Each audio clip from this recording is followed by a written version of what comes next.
Iran का हमला Israel में भारी नुकसान ऐसे करने की विद रिटेलिएशन।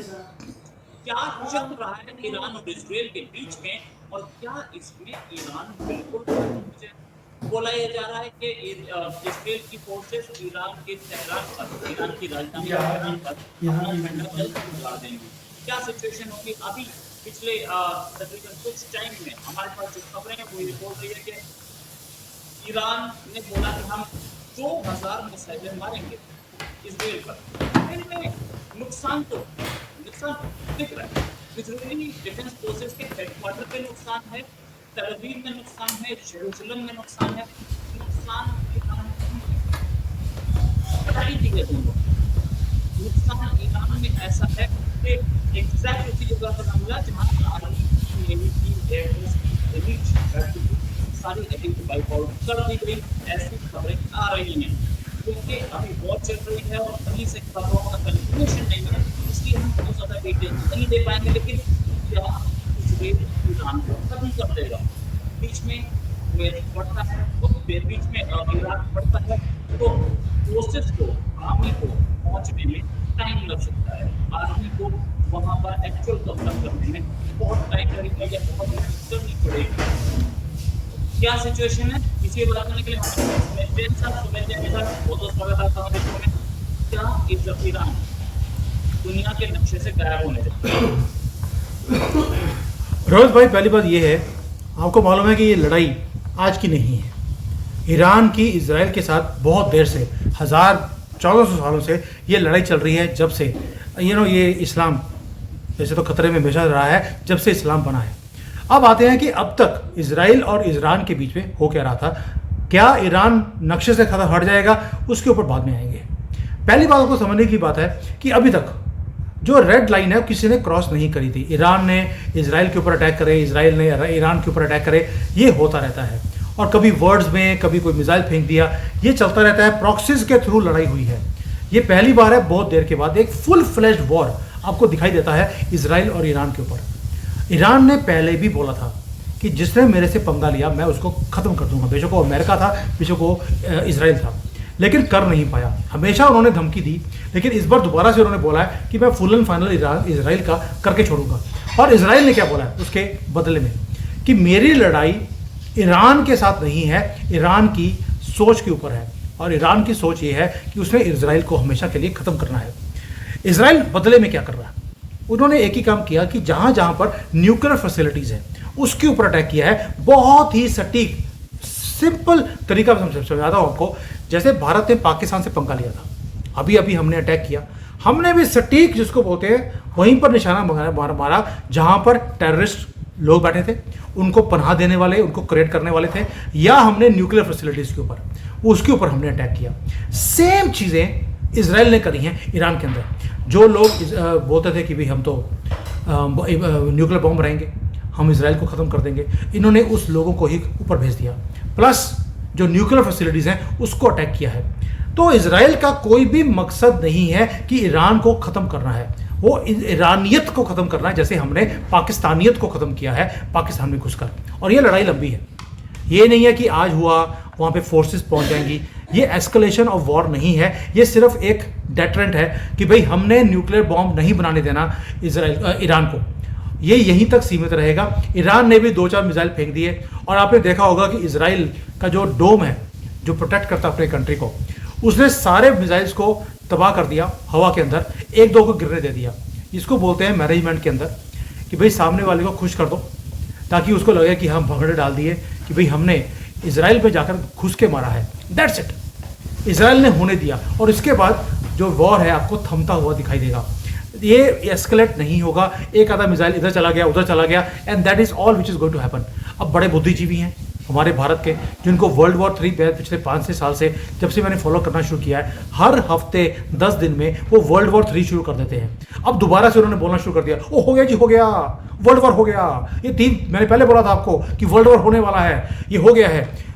मुझे समझ नहीं आती, जो लोग सुनते हैं इनको, वो कब पूछेंगे कि भैया आप तो 5 साल से बोल रहे हैं, हो गया जी, हो गया, टुकड़े हो गए, ये हो गया, वो हो गया। कब पूछेंगे उनको दोबारा से कि भैया हुआ तो है नहीं, अब इस बार क्या गारंटी है होगा? मैं आपको दावे के साथ बोल सकता हूं, पूरी दुनिया लगी है कि ये वॉर एस्केलेट ना हो। साइड्स ले रहे हैं, चाइना पैलेस्टीन का साथ दे रहा है, रशिया ईरान का साथ दे रहा है, अमेरिका इजराइल का साथ दे रहा है। आपको दिखता है कि साइड्स लोगों ने लेनी शुरू कर दी, लेकिन कोई भी इसको एस्केलेट नहीं होने देगा, because everybody is scared of only one thing, वो है इजराइल और उसके कोवर्ट ऑपरेशंस के लिए। इसलिए एस्केलेशन नहीं होगा, आप शांति से बैठे रहिए। ना ईरान तबाह होगा ना इजराइल तबाह होगा। ये बस इन्होंने जो दिखाना था एक दूसरे को कि हम घुस के मार सकते हैं तुम्हारी कंट्री में, वो कर लिया। दोनों ने एक दूसरे की जो कैपेबिलिटीज़ हैं लड़ने की वो चेक कर ली हैं। इसके अलावा कुछ नहीं होगा, ये मेरा अपना अनुमान है जी। नहीं, लेकिन सर एक चीज मैं था कि इसराइल के प्राइम मिनिस्टर ने कल एक भाषण दिया और उसमें ईरानी लोगों को बोला कि आप अपनी गवर्नमेंट के खिलाफ रिपोर्ट कीजिए। रिजीम चेंज नेतन्याहू का मिशन था, नेतन्याहू के साथ मिशन था, डोनाल्ड ट्रंप का भी। अगर रिजीम चेंज मिशन है उससे अटैक से कोई फायदा नहीं होगा, अंदर जाकर के आपको झंडा काटना पड़ेगा सिविल हेडक्वार्टर्स के। और जो उत्साह नजर आ रहा है कि आप रिपोर्ट कीजिए, अभी थोड़ा सा ईरानियन रिजीम थोड़ी और वीक हो जाए, रिपब्लिकन गार्ड्स थोड़ा और हमला हो जाए, आर्मी के टैंक्स वगैरह हो जाए, जो कि वो कर रहे हैं। पहले उसके न्यूक्लियर फैसिलिटीज, ऑयल फैसिलिटीज, उसके बाद उसके टैंक्स वगैरह, फिर उसके मिसाइल्स, ये सब और ड्रोन्स, ये सब पे हमला हो गया। जब फ्लैट होने लगेगी सिचुएशन कि भारत खिलाफ है, तब रिवोल्ट हो सकता है, रिपब्लिकन गार्ड से रिवोल्ट कर सकते हैं। ऐसी सूरत हाल खबरदार में ये भी आ रही थी खोमैनी के एक गुफा में है जहाँ पर मिसाइल मारा और खोमैनी मर गए, लेकिन खबर गलत निकली। तो खोमैनी तो टारगेट है ही ना किसी सूरत हाल में। क्या रिजीम चेंज होगी जैसे इन्होंने अमेरिका ने लीबिया में की, इजिप्ट में की, सीरिया में की, हमने देखा पूरे इस्लामिक वर्ल्ड में रिजीम चेंज की। उनका टारगेट ईरान और नेक्स्ट टारगेट पाकिस्तान, ये हम 5 साल से नहीं 10 साल से सुनते आ रहे हैं। रोहित भाई, पहली बात यह है, आप देखिए कि कितनी टॉप की लीडरशिप है ईरान की, जो उड़ा के रख दी एक रात में। उनके न्यूक्लियर साइंटिस्ट, उनके जो चीफ कमांड के लोग हैं, खमीनी के एडवाइज़र हैं, सबको घर में सोते सोते उनको ऊपर उड़ा दिया। हालांकि उड़ाया भी इस तरह से है, इतना ज़्यादा प्रिसीशन स्ट्राइक था कि ना ऊपर वाले फ्लोर को पता लगा ना नीचे वाले को, और अंदर 72 होरों के पास भेज दिया। अगर ईरान के ऊपर ऐसी अटैक कर कर इजराइल ये काम कर सकता है, अगर रिजीम चेंज का फॉर्मूला होता और इजराइल ने खमेनी को अटैक करना होता, तो सबसे पहले खमेनी और इनके जो राष्ट्रपति हैं उनके ऊपर अटैक किया जाता, बाकियों के साथ भी। उन्होंने मैसेज दे दिया कि आपके घर में जहां मर्जी आप चुप कर बैठे हैं, रात को सो रहे हैं, हम वहां पर जाके अपना ड्रोन भेजेंगे और आपको घर में घुस के हम मार देंगे। अगर रिजीम चेंज ही होता और इजराइल ने खुद करना होता तो अब तक कर लिया होता। लेकिन आपको याद होगा जब हमारा भी युद्ध हुआ था पाकिस्तान के साथ, सबको मालूम था कि हमने एक बोला था, जिन्होंने इन उग्रवादियों को ट्रेन किया है और प्लानिंग किया है, हम उनको खत्म करेंगे। एक आदमी था पूरे पाकिस्तान में जिसने बुर्का डाल दिया था, छुप कर बैठ गया था रजाई के अंदर कि कहीं कोई ड्रोन आके मुझे मार ना दे, और पूरे युद्ध में बंकर से बाहर नहीं निकला है। आपको याद होगा उसने अपने आप को दिखाने के लिए कि कितना बड़ा वो हीरो है, बुर्के में डाल बैठा हुआ, उसने अपने आप को मार्शल भी डिक्लेयर कर दिया था खुद ही। अब आप देखिए क्या होता है, परसेप्शंस होती हैं, परसेप्शन क्रिएट की जाती है। हमने भी पाकिस्तान के अंदर वो परसेप्शन को क्रिएट किया कि हम तुम्हारी टॉप लीडरशिप को ख़त्म करने वाले हैं, उनको छुपने के लिए मजबूर कर दिया। यही काम इजराइल भी कर रहा है ईरान के अंदर कि हम रजीम चेंज करने वाले हैं, हम खमेनी के ऊपर अटैक करेंगे, हम प्रेसिडेंट के ऊपर अटैक करेंगे। जो करते हैं वो बोलते नहीं, और मोसाद तो वैसे ही बोल के काम नहीं करती, वो करने के बाद बताती है कि हाँ मैंने ये कॉकरोचों को मार दिया है। तो अब ये जो चीज़ें हैं कि यहाँ पर रिजीम चेंज होना चाहिए, यानी कि उन्होंने एक डर का माहौल ईरान के अंदर बैठा दिया कि यहाँ पर रिजीम चेंज होनी चाहिए। We are now looking forward कि यहाँ पर रिजीम चेंज करनी कैसे है। उसके लिए उन्होंने अपील कर दी किसको, ईरानियंस को, कि आप और दुनिया आपकी हुकूमत से दुखी है, जब तक इनको आप उठाकर नहीं फेंकेंगे तब तक आपके अच्छे दिन नहीं आएंगे। पहली बात। दूसरा एक काम उन्होंने और किया, उन्होंने याद दिलाया कि 1979 जब से आप इस्लामिक बने हैं, आपकी हालत देख लीजिए, उसके पहले आपकी फ्रीडम और आपकी तरक्की आप कंपेयर कर लीजिए। आपको क्या चाहिए, आपको प्री 1979 चाहिए या पोस्ट 1979 चाहिए। यानी कि आपने एक ऐसा कीड़ा डाल दिया है ईरानियन के कि वो खुद सड़कों पे आए और आज़ादी की बात माने। और जब अंदर से रिवोल्ट आता है, जब अंदर से कंट्री के रिवोल्ट आता है, तो उसके अंदर रेजिम चेंज करना आपके लिए आसान हो जाता है। बिल्कुल वैसे जैसे पाकिस्तान के अंदर आज बलोची, मुझे नहीं मालूम कि महादेव की क्या कृपा है, वो भी सड़कों पे हैं, सिंधी भी हैं, उधर से खैबर वाले भी हैं, अब तो पीओके वालों ने बोलना शुरू कर दिया। यही महादेव की कृपा होती है। यही कृपा जो पाकिस्तान के अंदर आप देख रहे हैं, वही आपको ईरान के अंदर दिखेगी। रेजिम चेंज आपको इजराइल, अमेरिका, भारत किसी को करने की जरूरत नहीं है। आपको ईरानियंस रेजिम चेंज करा कर दिखाएंगे और उसका नींव पत्थर इजराइल ने डाल दिया। पहली बार है किसी ने हिम्मत करी है ओपनली बोलने के लिए ईरानियंस को कि आप अपनी जो गवर्नमेंट है इसको उखाड़ कर फेंक दीजिए, अच्छे दिन आपके आ जाएंगे। सो रेजिम चेंज अगर करना होता इजराइल ने, वो कर गया होता। बता के नहीं करते, करने के बाद बताते हैं। जी, अच्छे दिन आने वाले हैं, ये वही नारा है जो कि इंडिया में ही बोला गया था और अच्छे दिन वाकई में आए, इसमें कोई शक नहीं। एक चीज और मैं बोलना चाहूँगा कि ईरानियन अपनी रेजिम से परेशान हैं, तो इजराइल बीच में इंटरवेंशन क्यों कर रहा है? इजराइल का क्या लेना देना? ईरान अपने काम का शुरू सोचता है। गाइस, इजराइल क्या इजराइल खुद एक विक्टिम है? क्या इजराइल के ऊपर जो हमला हुआ था उसमें ईरान का हाथ है? और ये कहाँ तक जाएगी? क्या पाकिस्तान नेक्स्ट टारगेट है? देखिए रोहित भाई, पहली बात यह है कि आपको मालूम है, पहले मैंने बोला आपको कि जो लड़ाई है इजराइल की और ईरान की, ये जमांद्रू प्रॉब्लम है। हम कहते हैं ये जमांद्रू मैन्युफैक्चरिंग फॉल्ट है, वो वाला चीज़ है, ये ठीक नहीं हो सकती। दोनों एक दूसरे के खून के प्यासे हैं। इजराइल ईरान के खून का प्यासा नहीं है, ये उल्टा काम है, क्योंकि सबको इनको तो अपना इस्लाम का झंडा गाड़ना है। और इनके इस्लाम के सामने दो ही कम्युनिटीज़ हैं जो इनको खतरे में डालती हैं। एक है हिंदू, जिनको 1000 साल से ये कैप्चर नहीं कर पाए, कन्वर्ट नहीं कर पाए, और दूसरे हैं इजरायली। और इनको ये है कि इजराइल छोटा सा कंट्री है, जिस दिन इजराइल का झंडा गिर जाएगा फिर ये भारत के ऊपर चढ़ाई करेंगे।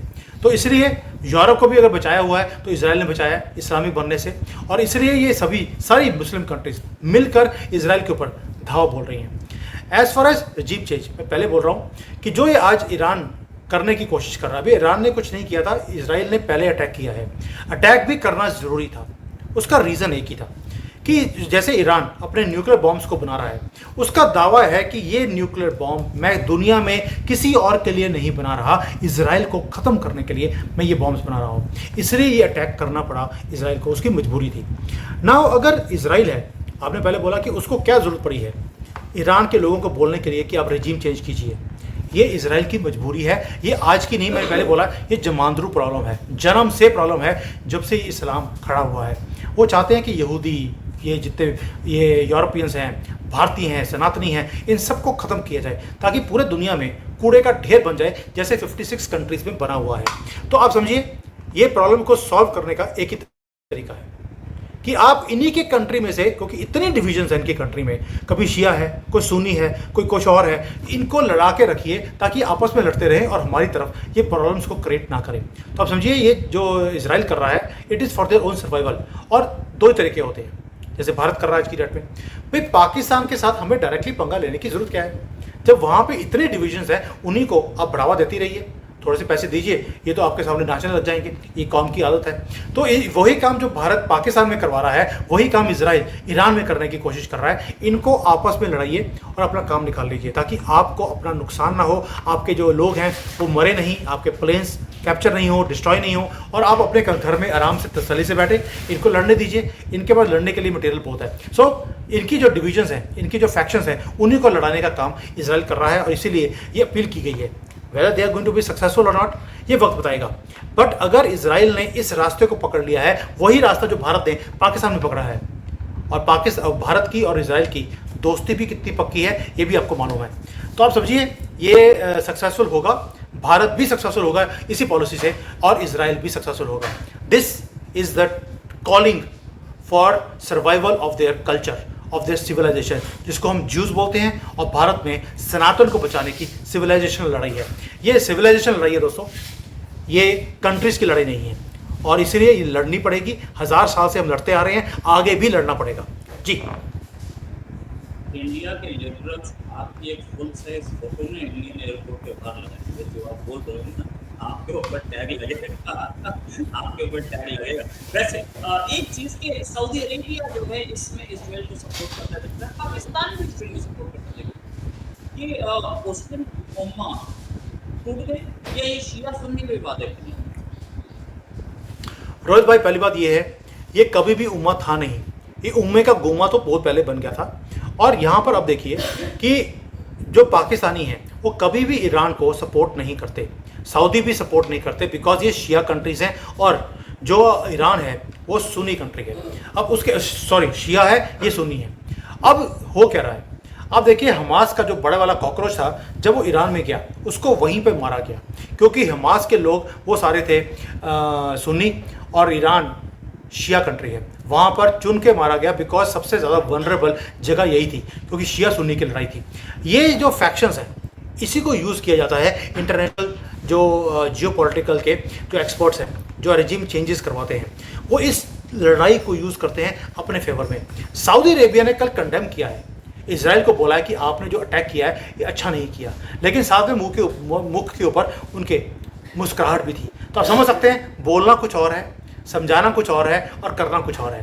तो वो चाहते हैं कि ईरान को डिस्ट्रॉय किया जाए, नॉट बिकॉज कि कोई और लड़ाई है, आपस में डिफरेंसेस हैं। ये शिया सुन्नी का स्यापा है। और आपको याद होगा, एक और चीज़ बताता हूँ मैं आपको, कि पाकिस्तान को आपने रिसेंटली देखा होगा कि अमेरिका बहुत ज़्यादा खुशी खुशी से बोल रहा है कि हमारा इनके साथ जो रिलेशनशिप है वो बहुत अच्छा है, वॉर ऑन टेरर में हम दोनों इकट्ठे काम करते हैं। जैसे ही उन्होंने पाकिस्तान के साथ उन्होंने दोस्ती बढ़ाई है अमेरिका ने, उसके बाद ये लड़ाई होती है। एक ही रीज़न था कि पाकिस्तान इसके अंदर ना तो ईरान को सपोर्ट नहीं करे, और वहाँ पे जो बेसिस है बलूचिस्तान में वो अमेरिका चाहता है। Now you will see one more thing कि पाकिस्तान को खुश कर दिया गया है 2-4-5 बिलियन डॉलर उनके मुंह में डालकर, ताकि ये बीच में कूदे नहीं और ये कहीं हथियार दोनों तरफ बेचने ना शुरू कर दें। तो बहुत कैलकुलेटिव काम किया गया है ईरान को डिस्ट्रॉय करने के लिए, या कह लीजिए ईरान की न्यूक्लियर फैसिलिटीज़ को डिस्ट्रॉय करने के लिए। ये लड़ाई ईरान के साथ नहीं, उनकी न्यूक्लियर जो इंटेंशंस हैं कि उन्होंने इजराइल को ख़त्म करना है, उसको रोकने के लिए ये सारे काम किए जा रहे हैं। आपको क्या लगता है इजराइल अकेले इतना बड़ा पंगा ले लेगा without American support? Of course American footprints हैं इस सारे केस में, इंटेलिजेंस शेयरिंग है, और जो अटैक्स किए जा रहे हैं, प्रिसीजन अटैक्स, वो सारे मिलकर किए जा रहे हैं, सिर्फ इसलिए कि ईरान की तो न्यूक्लियर जो चीज़ें हैं वो पूरी ना हो सके। So let's see what happens. ये रेजिम चेंज होकर रहेगा। ये अब जब टारगेट पे आ गया ईरान के अंदर कि रेजिम चेंज को करना है, रेजिम चेंज करने के बाद ये होगा क्या, जो नया कॉकरोच आएगा ईरान के अंदर वो भी यही बोलेगा हमें न्यूक्लियर बम चाहिए क्योंकि हमने इजराइल के ऊपर फेंकना है। फर्क नहीं पड़ने वाला।